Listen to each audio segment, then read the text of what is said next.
Pada masa ini saya akan membicarakan berkenaan kak, kok, dan kuk. Okey. Sebenarnya apakah arti kak, kok, dan kuk pada pengertian orang Melayu purba dahulu? Agak mudah sekali untuk kita gunakan perkataan kok, kuk. Tapi tak perlu mengetahui artinya.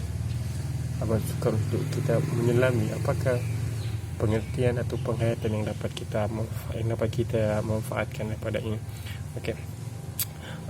Mula-mula kita kena ketahui bahawa perkataan kok adalah pertengahan di antara kak dan kuk. Seperti mana kita menyebut huruf A, O, U. Bunyi A, O, U bermula daripada A, mulut terenganga, O sedikit menguncup, U mulut seakan hampir tertutup, seperti seperti muncung ikan. Okay? So kak, kok, kuk. Cuba sebut kak, kok, kuk, ataupun A, O, U. Perhatikan bentuk bibir, bagaimana perubahan bentuk bibir semakin ke depan. Okey. Jadi pada pengertian orang Melayu purba dahulu, kak tu berarti di atas.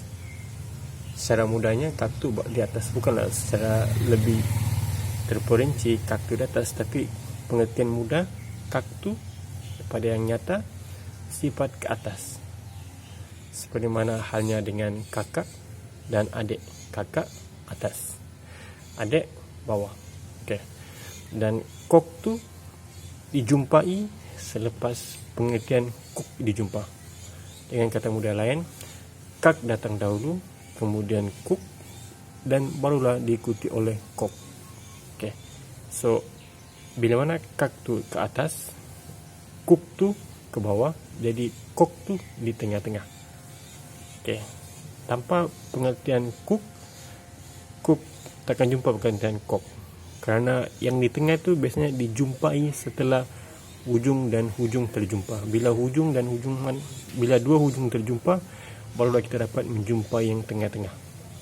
Okay, beginilah cara kebanyakan perkataan orang Melayu purba dahulu mencipta perkataan kak, kemudian kuk, barulah kok.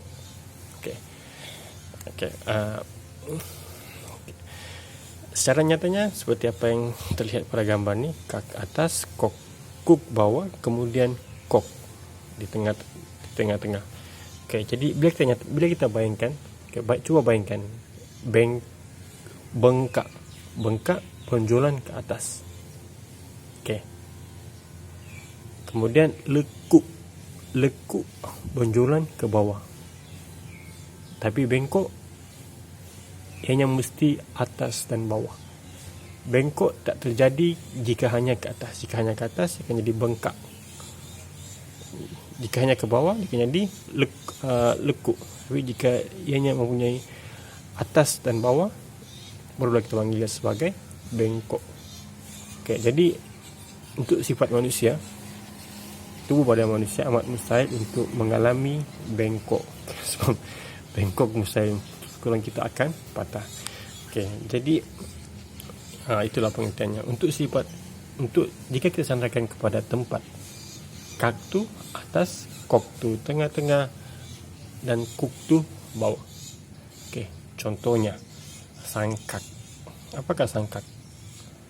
Okey, sangkak jika merujuk kepada kamus Dewan Bahasa ataupun kamus besar bahasa Indonesia, sangkak tu adalah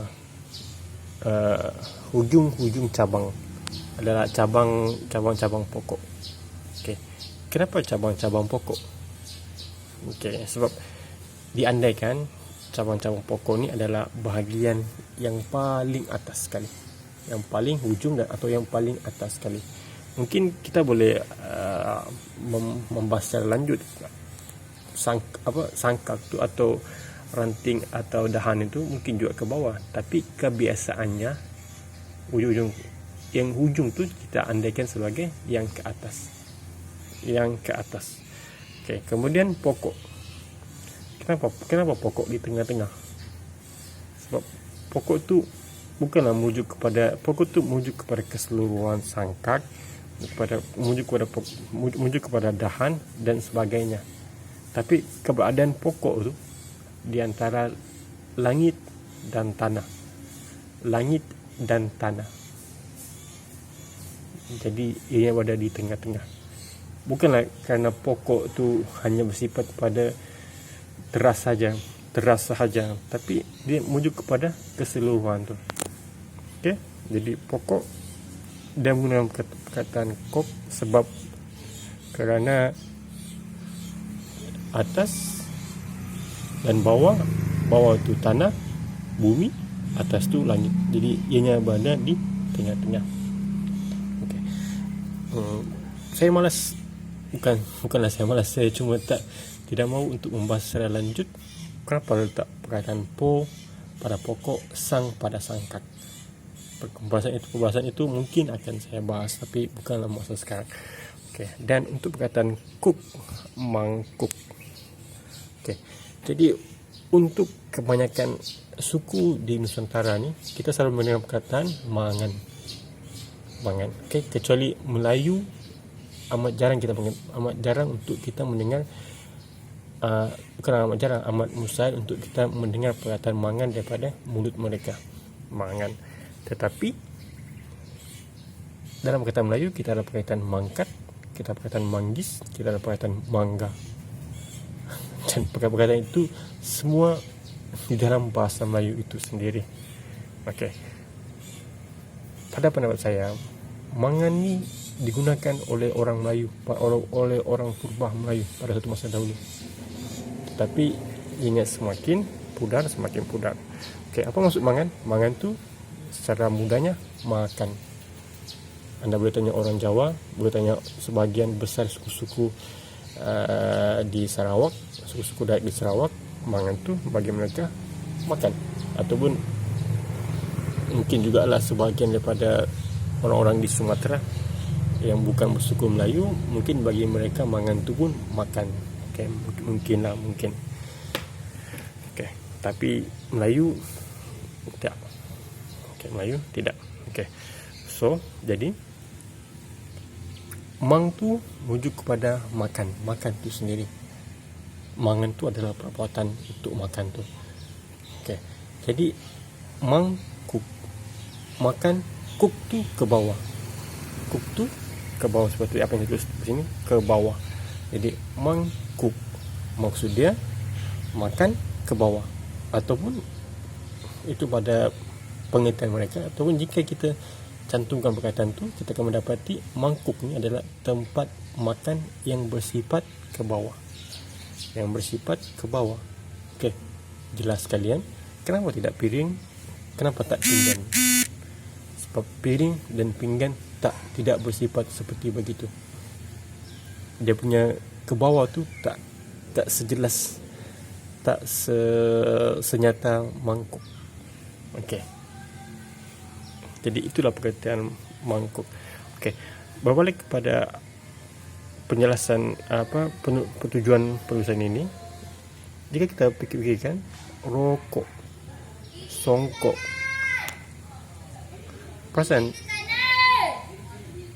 perasan tak, rokok dan songkok ianya terletak di kepala. Ianya terletak di kepala dan bukan di kaki. Jadi pada pendapat saya, rokok dan songkok, kok tu merujuk kepada kepala. Atas tu kak, atas daripada kepala kak. Dan bahagian bawah badan ni, daripada bawah pinggang ataupun daripada badan ni ke bawah adalah kup. Tapi kita jarang sekali menggunakannya. Okey, jarang sekali menggunakannya. Dan jangan salah anggap dengan perkataan tengkuk. Okey. Tengkuk bukanlah digunakan kerana daripada sifat pada kok tu, tapi tengkuk kerana kuk, bentuk kuk yang ke dalam. Daripada batang leher ni, kuk tu keluar ke belakang, ke dalam. Oke, inilah saja penjelasannya, penjelasan untuk ini. Oke, sekian, terima kasih.